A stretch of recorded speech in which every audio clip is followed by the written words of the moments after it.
بسم اللہ الرحمن الرحیم۔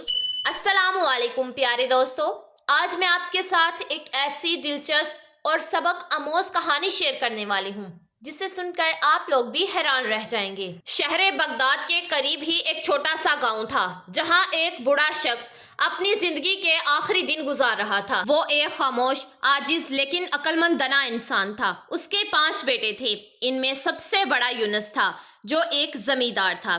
یونس پورا دن کھیتوں میں محنت کرتا، زمین کو سینچتا اور فصلوں کی دیکھ بھال کیا کرتا، لیکن والد کی خدمت کرتے ہوئے کبھی کبھار وہ اکتا سا جاتا تھا اور دل ہی دل میں یہ سوچتا کہ یہ ذمہ داری آخر کب ختم ہوگی۔ شام کو یونس تھکا ہارا جب کھیتوں سے گھر واپس لوٹتا تو اس کا بوڑھا باپ خاموشی سے بیٹے کی تھکن کو محسوس کر لیتا۔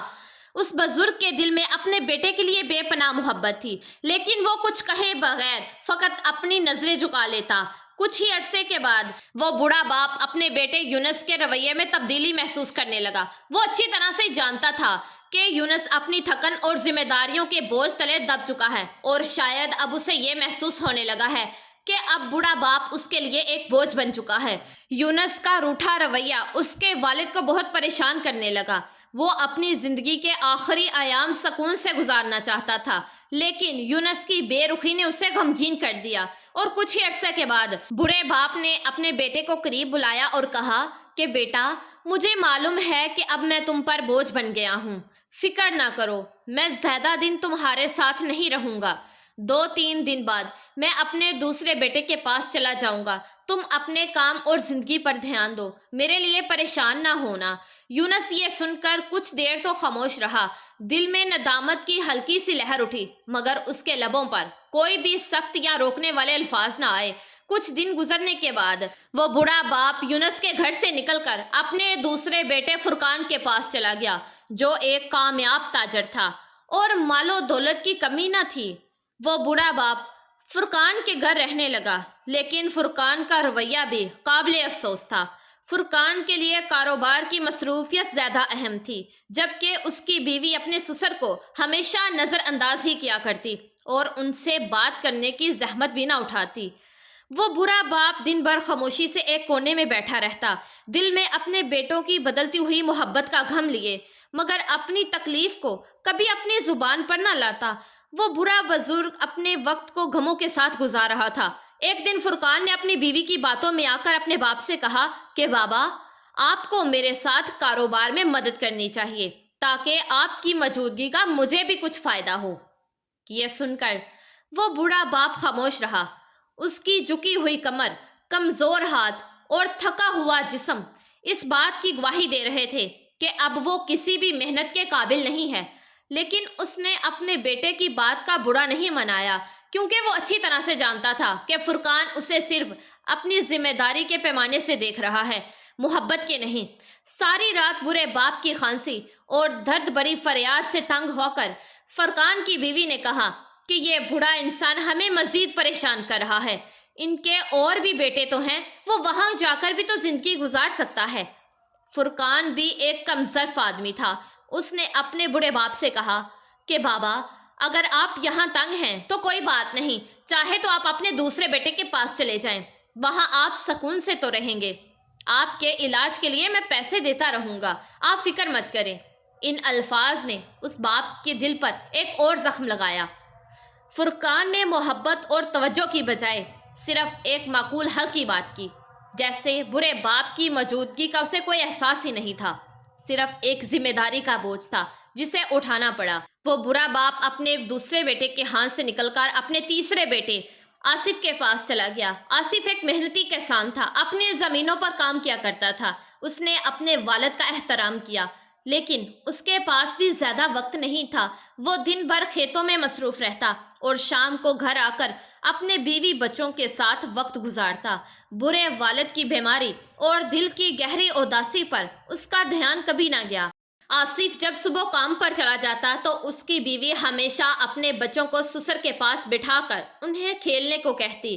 وہ بوڑھا بزرگ جو بیماریوں اور کمزوریوں سے کانپ رہا تھا، یہ منظر دیکھ کر دل میں شدید غم کا شکار ہو جاتا۔ آصف کے گھر میں والد کی حالت مزید خراب ہوتی گئی اور آخر کار وہ وہاں سے بھی چلا گیا۔ اس بار اس نے اپنے چوتھے بیٹے تنویر کے ہاں جانے کا فیصلہ کر لیا۔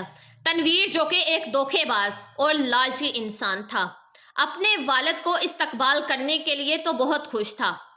تنویر کی خوشی محض صرف لالچ کے باعث تھی، نہ کہ اپنے والد سے محبت۔ تنویر نے اپنے والد کو عزت دی اور کہا کہ بابا، آپ کو یہاں رہنے میں کوئی تکلیف نہیں ہوگی۔ وقت کے ساتھ ساتھ تنویر کو پتہ چلا کہ اس بوڑھے باپ کے پاس کوئی بھی مال و دولت نہیں ہے، تو انہوں نے بھی باپ کو نظر انداز کرنا شروع کر دیا۔ تنویر کی بیوی نے اپنے سسر کو ایک بوجھ سمجھ کر اس کی کوئی بھی خدمت نہ کی، بلکہ الٹا تکلیف دی۔ وہ ہمیشہ شکایت ہی کرتی رہتی اور بوڑھے کو اپنے کاموں میں رکاوٹ سمجھتی۔ لیکن بیوی کی کیا قصور، جبکہ اپنے بیٹے ہی روٹھ چکے تھے۔ تنویر بھی اپنے کام و کاری امور میں اتنا مگن ہو گیا تھا کہ اس نے اپنے والد کی حالت پر کوئی دھیان نہ دیا۔ اس دوران بوڑھے کی صحت اور جسمانی حالت تیزی سے بگڑنے لگی۔ آخر کار ایک دن تنویر نے بھی جواب دے دیا اور کہا کہ بابا، آپ یہاں نہیں رہ سکتے۔ میرے پاس اتنا وقت نہیں ہوتا کہ میں آپ کو ہر وقت دیکھوں۔ آپ کہیں اور جا سکتے ہیں۔ اس کے بے درد الفاظ پر بوڑھے باپ نے دل برداشتہ ہو کر آخری بیٹے عبد الرحمن کے پاس جانے کا فیصلہ کیا۔ عبد الرحمن اپنے باپ کا سب سے چھوٹا اور کم عمر بیٹا تھا، جو ایک غریب اور محنتی شخص تھا۔ دہاڑی لگا کر جو بھی پیسے کما کر لاتا، ان پیسوں سے وہ اپنے باپ کے لیے دوائیاں خریدتا اور اپنے گھر کا خرچ چلانے کی کوشش کرتا۔ اس کی بیوی بھی کافی ایماندار اور پرہیزگار تھی، اپنے سسر کا دل سے خیال رکھتی اور ان کا احترام کرتی۔ وہ ان کی بیماری اور بڑھاپے کو اچھی طرح سمجھتی تھی اور ہمیشہ اپنے ماں باپ کی طرح ان کی خدمت میں لگی رہتی۔ وہ بوڑھے باپ نے جب اپنے عبد الرحمن بیٹے اور اس کی بیوی کی محبت اور احترام دیکھا تو دل ہی دل میں بہت خوش ہوا اور بہت زیادہ دعائیں دینے لگا۔ وقت گزرتا گیا اور آخرکار باپ اپنے چھوٹے بیٹے کے گھر میں خوشی خوشی زندگی گزارنے لگا۔ اس کی زندگی میں سکون اور محبت واپس آئے اور وہ اس بات پر اللہ کا شکر ادا کرتا کہ آخرکار اسے وہ عزت و احترام ملا جس کا وہ ہمیشہ سے حقدار تھا۔ بالآخر بوڑھے باپ کی زندگی کے آخری دن شروع ہو گئے اور وہ بہت زیادہ بیمار پڑ گیا۔ عبد الرحمن اپنے باپ کی یہ حالت دیکھ کر بے حد غمگین ہوتا اور اکثر رو پڑتا، کیونکہ وہ اپنے والد کو ایک بوجھ نہیں بلکہ حقیقی معنوں میں باپ کے رتبے سے دیکھتا تھا۔ اس کے دل میں والد کی عزت اور محبت کا سمندر تھا اور وہ ہر ممکن کوشش کرتا کہ اپنے والد کی خدمت میں کوئی کمی نہ رہ جائے۔ عبد الرحمن کے آنسو اور اس کی فکر والد کی زندگی کے ان آخری دنوں میں اس کے لیے ایک تسلی اور سکون کا باعث بنے۔ بوڑھے باپ نے عبد الرحمن کی محبت دیکھ کر اسے اپنے پاس بلایا اور بہت ہی آہستہ آواز میں کہا کہ بیٹا، میرے آخری دن قریب ہیں، میری سانسیں اب گنتی کی رہ گئی ہیں، لیکن اللہ تعالیٰ تمہیں ہمیشہ خوش اور آباد رکھے۔ جس طرح تم نے میری خدمت کی اور میرا دل جیت لیا۔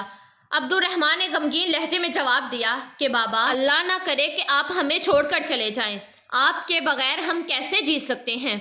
بوڑھے باپ نے مسکرا کر کہا کہ بیٹا، یہ تو حق کا راستہ ہے اور ہر شے کو فنا ہونا ہے، مجھے بھی اپنے خالق حقیقی کے پاس جانا ہوگا۔ عبد الرحمن نے غمگین لہجے میں کہا کہ بابا، کیا آپ مجھ سے خوش ہیں؟ میں وہ خدمت تو نہیں کر سکا جس کے آپ حقدار تھے۔ میری بیوی بھی کم عقل ہے، لیکن اگر آپ کے دل میں کوئی بھی گلہ شکوہ ہے تو آپ ہمیں ضرور بتا دیں اور اپنا غم ہلکا کیجیے۔ اس بوڑھے باپ نے گہری سانس لی اور عبد الرحمن سے کہا کہ بیٹا، ایک آخری بات ہے جو میں تم سے کہنا چاہتا ہوں اور یہ بہت ہی بڑی امانت ہے۔ میں نے اپنی زندگی میں تم پانچوں بیٹوں کا امتحان لیا ہے، لیکن اس آزمائش میں صرف تم ہی کامیاب ہوئے ہو۔ بیٹا، میرے مرنے کے بعد تم بغداد کے فلاں شہر میں جانا اور ایک اس جابر نام کے برے شخص کے پاس جانا، اس کے پاس میرا نام لے کر کہنا کہ میرا باپ وفات پا چکا ہے اور وہ امانت جو میرے باپ نے آپ کے پاس رکھی تھی وہ مجھے دے دیں۔ اس بڑے باپ نے عبد الرحمن کے کندھے پر ہاتھ رکھ کر کہا کہ جو بھی امانت دے وہ صرف تمہارے لیے ہے، اسے اپنے بیوی بچوں کی زندگی بہتر بنانے کے لیے استعمال کرنا۔ یہ میرا تمہارے لیے آخری تحفہ ہوگا اور یاد رکھنا، باقی بھائیوں کو چاہے کچھ بھی نہ دینا۔ اور بالآخر وہ باپ اس دنیا سے رخصت ہو گیا۔ باپ کی وفات کا غم عبد الرحمن کے دل پر بجلی بن کر گرا